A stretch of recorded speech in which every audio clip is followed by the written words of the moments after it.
गणेशाय नमः. फाल्गुन महिना अत्यंत पवित्र मानला जातो. या काळात भगवान विष्णू आणि भगवान शिव यांच्या उपासनेने मन शुद्ध होते आणि धर्मबुद्धी दृढ होते. अशाच या पवित्र काळात घडलेली ही कथा आहे, महान त्यागाची, धर्मरक्षणाची आणि परमार्थाची. या सुंदर पवित्र अशा फाल्गुन महिन्यात आपणा सर्वांचे पुनश्च सहर्ष स्वागत आहे. आपण भगवान शिवांशी संबंधित ही सुंदर पौराणिक कथा ऐकत आहोत. आपण आपली फाल्गुन महिन्याची कथा मालिका सुरू ठेवूया आणि आजची फाल्गुन महिन्याची कथा चालू करूया. काल आपण ऐकले की इंद्रदेवाच्या माथी असलेले ब्रह्महत्येचे पाप नाहीसे होण्यासाठी ते पातक 4 जणांमध्ये म्हणजेच पृथ्वी, वृक्ष, जल आणि स्त्रिया यांच्यामध्ये समभाग करून विभाजन केले गेले.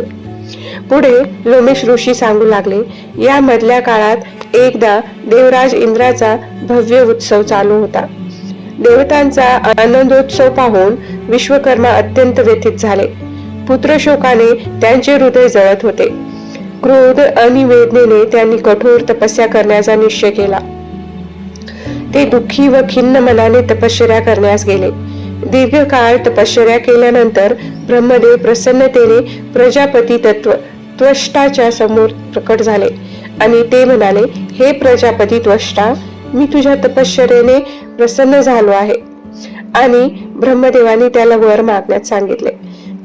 तेव्हा विश्वकर्मानी हर्षित होऊन ब्रह्मदेवास विनंती केली, हे प्रभो, मला असा पुत्र द्या जो देवतांसाठी भयंकर ठरेल आणि तो इंद्रासह सर्व देवतांनाही पराभूत करेल. ब्रह्मदेवाने तथास्तु म्हणताच ब्रह्मदेवाच्या वरदानातून एक प्रचंड तेजस्वी असुर प्रकट झाला, जो वृत्रासुर म्हणून प्रसिद्ध होता.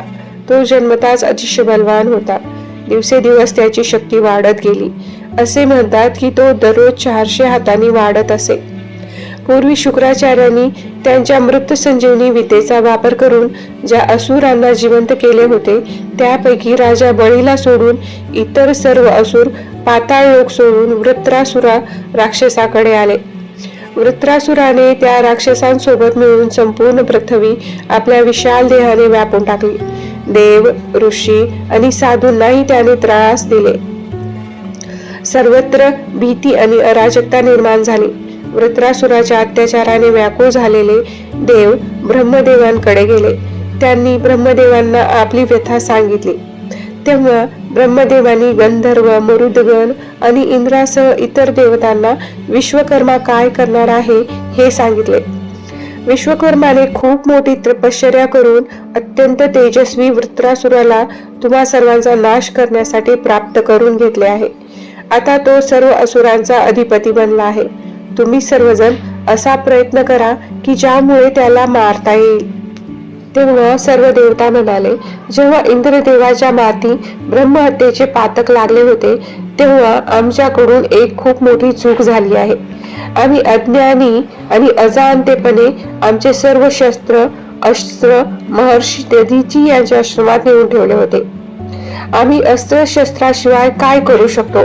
त्यानंतर ब्रह्मदेवांच्या आज्ञेनुसार सर्व देवता महर्षी दधीची यांच्या आश्रमात गेले आणि ते ऋषी दधीची यांना म्हणाले, गुरुवर्य, आम्ही काही काळापूर्वी येथे तुमच्या आश्रमात आमचे सर्व शस्त्रास्त्र ठेवले होते, ते आम्हाला परत द्या. त्यावर महर्षी दधीची त्यांचे बोलणे ऐकून हसत हसत म्हणाले, हे सर्व देवता, खूप काळ ते शस्त्रास्त्र येथे असेच व्यर्थ पडलेले पाहून मी ते सगळे पिळून टाकले. त्यांचे हे बोलणे ऐकून देवराज इंद्रसह सर्व देवता खूप चिंताग्रस्त झाले व ते पुन्हा ब्रह्मदेवांकडे गेले आणि त्यांनी चिंतातूर होऊन सर्व वृत्तांत ब्रह्मदेवांना सांगितला. लोककल्याणाचा विचार करून ब्रह्मदेव म्हणाले, वृत्रासुराचा नाश करण्यासाठी एक दिव्य अस्त्र बनवणे आवश्यक आहे. ते अस्त्र तयार होईल ते महर्षी दधीची यांच्या हाडांपासून. त्यासाठी तुम्ही त्यांची हाडे मागा. त्यांना मागितले तर ते नाही म्हणणार नाहीत, यात काही संशय नाही. ते मागितले तर लगेचच देतील. ब्रह्मदेवांचे बोलणे ऐकून इंद्रदेव म्हणाले, वृत्रासुर राक्षस विश्वकर्माने उत्पन्न केला आहे म्हणून तो ब्राह्मण आहे, परंतु तो सतत क्रूर कर्म करत राहतो. पण तरीही तो ब्राह्मण आहे म्हणून मी त्याची हत्या कसा करू शकतो?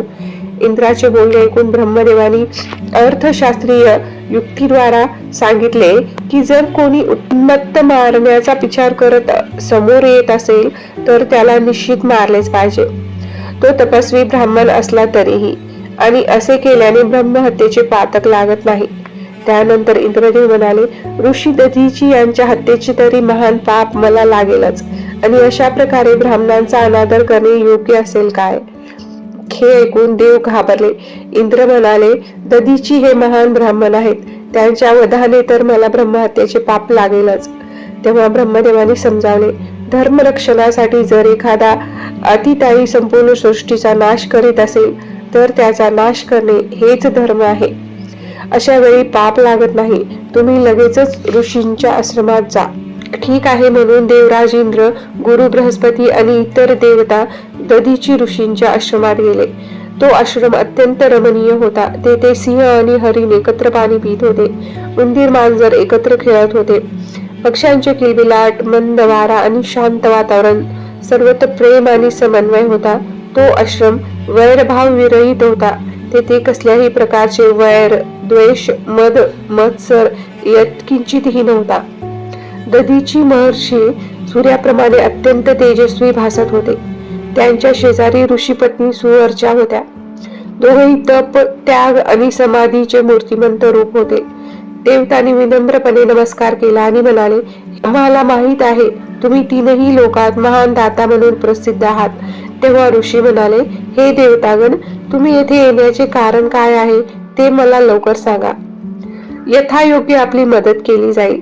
स्वार्थी हेतूसाठी आलेल्या सर्व देवगणांनी लगेचच एकत्रितपणे म्हटले, हे ऋषी, आम्ही भयभीत होऊन तुमचे दर्शन घेण्यासाठी आलो आहोत.